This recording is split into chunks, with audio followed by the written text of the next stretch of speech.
How to make a profile on Snapchat. Hey everyone, welcome back to our channel. In today's video I'm going to guide you on how you can make a profile on Snapchat, so make sure to watch the video till the end. Now, in order to basically make a profile on Snapchat, all you have to do is go ahead and then first of all launch the Snapchat application here. Now, if you already have an account, you can log in. If you don't have a profile or want to create a new account, you can tap the sign up button here.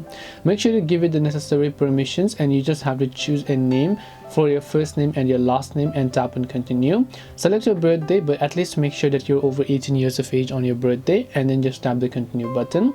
Then you can select your username over here. Once you select the username, you can just tap on the continue button again. After that, the final step would be for you to enter a password, so just choose a password that you would like to use.